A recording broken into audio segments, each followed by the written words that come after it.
mesdames, messieurs, on va vous proposer maintenant 4 ateliers. Le premier, eh bien, voilà, il s'inscrit, c'est COP Alim Occitanie. Qu'est-ce que COP Alim Occitanie? Nous allons le savoir dans quelques instants. Je demande à Ouria Tareb de venir nous retrouver, Jean-Louis Clément et Bernard Cabrol. Vous pouvez les applaudir.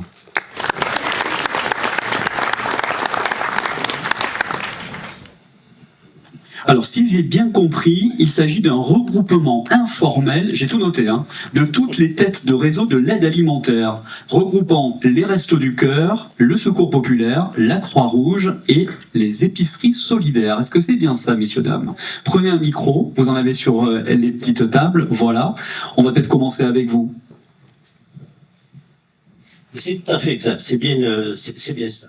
Après, on n'a pas été très originaux pour la recherche du nom. Coopération alimentaire d'Occitanie, on est parti sur COP Alim, on a dit on verra plus tard, et puis c'est resté comme ça, et pour le moment ça va rester comme ça.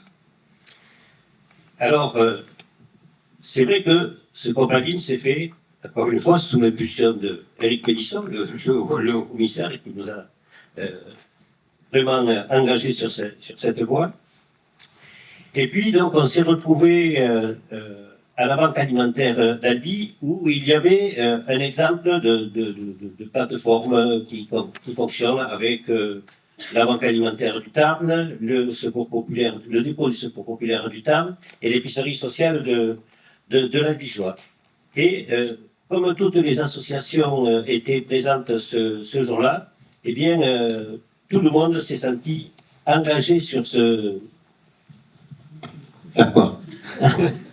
Tout le monde s'est senti engagé sur ce projet et très rapidement, on a décidé de mettre en place des groupes de travail pour réfléchir sur différents sujets.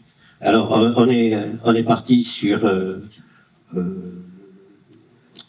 les bénévoles, sur le traitement des déchets, et surtout, la première idée, c'était un dépôt à vocation régionale pour l'Occitanie. Et puis très vite, on s'est trouvé impacté par le projet de la Banque alimentaire de Toulouse, qui devait trouver une solution rapidement.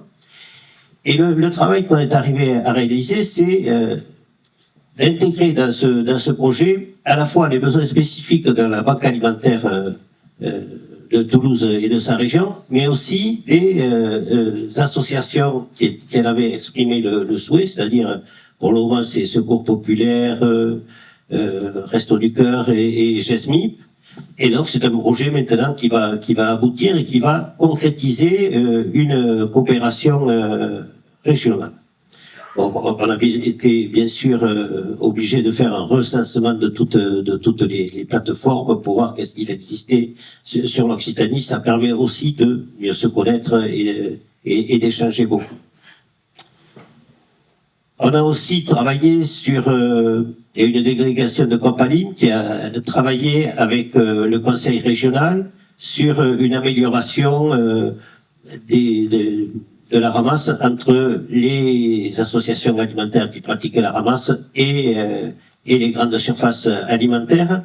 Et donc ce travail a permis la signature d'une charte de bon fonctionnement à l'échelon régional entre les associations effectuant la ramasse et les surfaces alimentaires, et aussi l'édition d'affiches qui vont être imprimées, ou qui sont déjà imprimées par le conseil régional et qui vont être apposées dans tous les lieux, dans les grandes surfaces, où est préparé les dons pour les associations.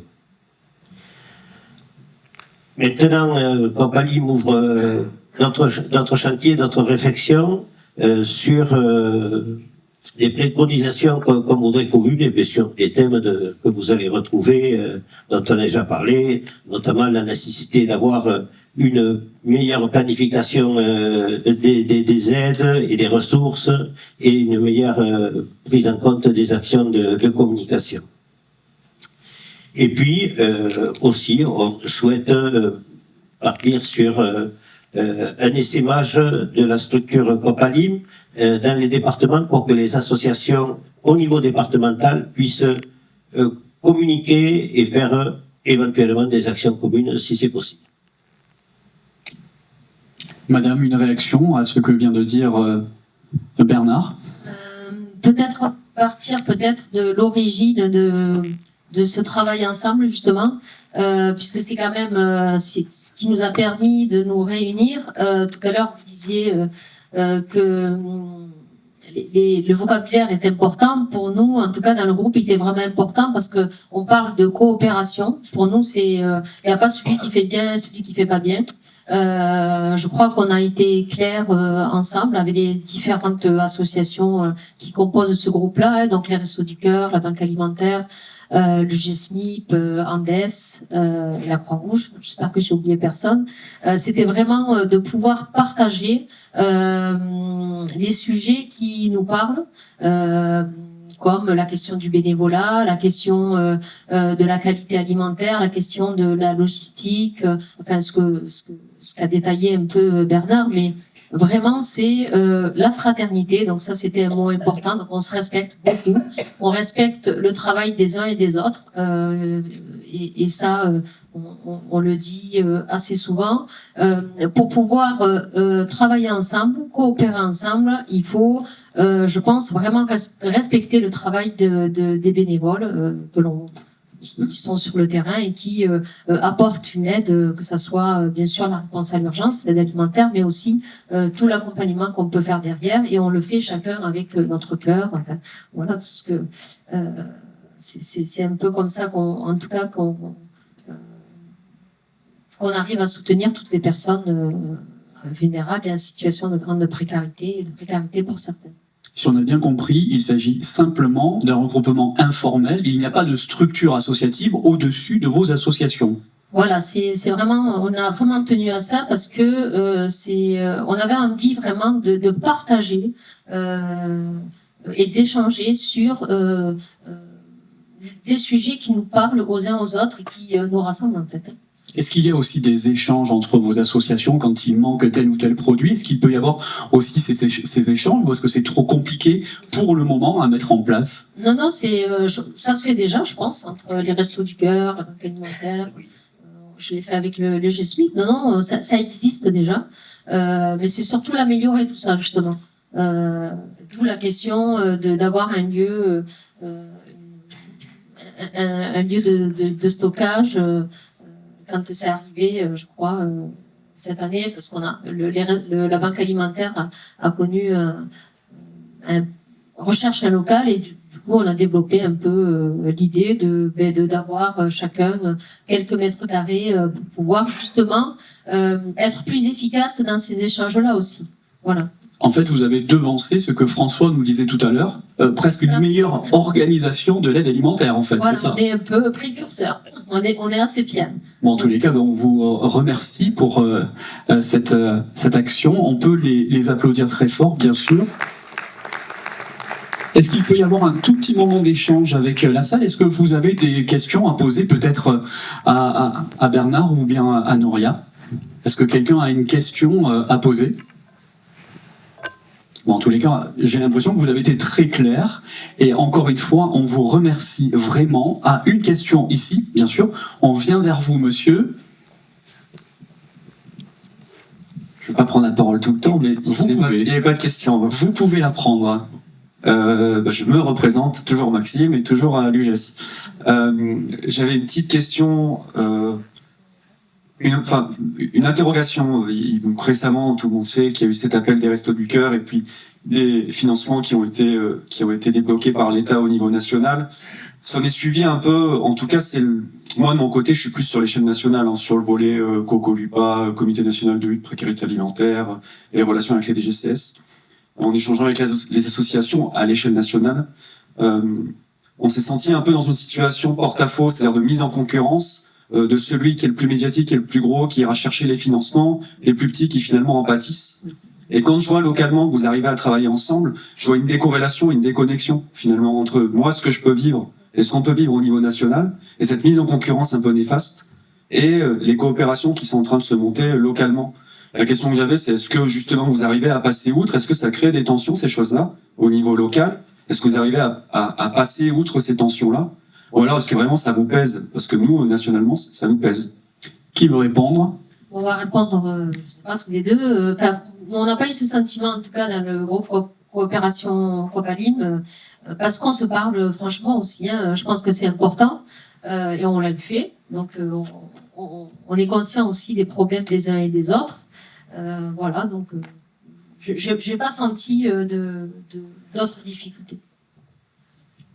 Non, ce qui est intéressant, c'est que quand il y a la relation entre les personnes, c'est beaucoup plus facile d'échanger. Effectivement, la première réaction à cet appel, ça a été une grande surprise, mais ça tombait bien parce qu'on avait une réunion justement de Copalim en présentiel, et donc on a pu échanger et parler franchement justement comment chacun avait ressenti. Vous savez, c'est important hein, de dire de ce qu'on ressent. Ça enlève beaucoup de tension. Et d'avoir un lieu privilégié où on se sent, tout le monde est bienveillant les uns avec les autres, s'accepte et n'hésite pas à être transparent, à dire voilà ce qu'il ressent, et ben c'est déjà un grand pas en avant pour solutionner les problèmes s'il y en avait un.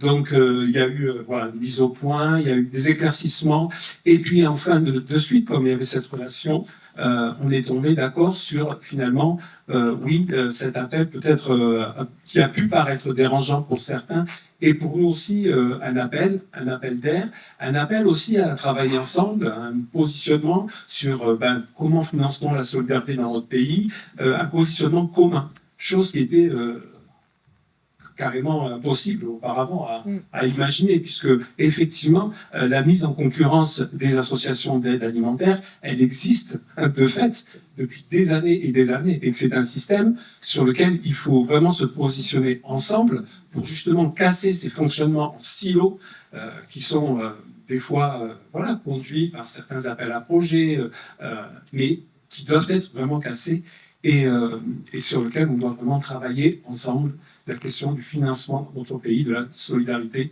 et des associations d'aide alimentaire. Merci beaucoup pour ces témoignages. Une dernière question peut-être? Madame, bonjour, présentez-vous. Ok. Bonjour à tous, merci. Sarah Cohen, ingénieure de recherche à INRAE.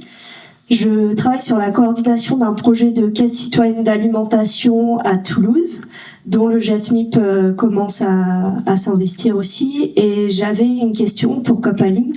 Est-ce que ces nouvelles formes de solidarité que représentent les caisses citoyennes d'alimentation, comme il peut y avoir à Montpellier et d'autres aussi qui se mettent en place en Occitanie, en Ariège et dans l'Aude, peuvent être des chantiers pour vous d'investissement et des pistes de réflexion pour les nouvelles formes de solidarité? Qui veut répondre? Personnellement, le GESMIP est directement concerné puisque ensemble, avec le conseil d'administration du GESMIP, et puis ça a été entériné aussi à l'Assemblée générale, on a fait le choix effectivement de soutenir ce projet de caisse d'alimentation commune. Pourquoi encore? Ça vient encore une fois par cette réflexion sur comment finançons dans notre pays la solidarité, et au-delà de ça, comment la vit-on? Jean-Louis, en un mot, qu'est-ce que cette caisse? Ça, c'est une bonne question. Sarah pourrait peut-être la développer, et ça va être développé effectivement à la suite. Mais en gros, c'est des citoyens qui, ensemble, constituent une caisse à laquelle ils cotisent. Un peu l'exemple, c'était la caisse de sécurité sociale maladie qui ont été créées juste après la guerre et qui ont garanti à des citoyens l'accès et la couverture médicale, l'accès à des soins. On va rentrer dans les détails d'ici quelques minutes. Pour répondre par rapport à la position du Secours populaire, je pense qu'il ne faut pas opposer tout ce qui peut en fait exister et tout ce qui peut être mis en place pour répondre aux besoins alimentaires. Nous, on n'a pas encore rejoint ce projet-là. C'est pas à l'ordre du jour, mais il a le mérite. Enfin, pour nous, il a le mérite d'exister. C'est très bien qu'il existe. Et le fait d'avoir cette diversité, toutes les idées sont bonnes à prendre. Donc, pour l'instant, on la partage pas. Et elle existe, c'est très bien. Voilà, donc... Bernard. Et au niveau des banques alimentaires, on est un peu sur le même schéma, parce qu'on se rend bien compte quand même que, vu le nombre de personnes accueillies et aidées dans des réseaux comme les banques alimentaires ou les restos ou le secours populaire, des seules caisses d'alimentation commune ne vont pas arriver à résoudre l'ensemble des besoins. Ceci étant, on regarde avec attention ce qui se fait. Il y a déjà des échanges qui se font entre certaines banques alimentaires et certaines caisses, et on a vraiment le sentiment que ça va être des choses qui vont pouvoir fonctionner en parallèle et puis en concertation aussi. Mais pour le moment, oui, on voit que l'énormité du besoin demande que les structures actuelles continuent à fonctionner. Merci beaucoup.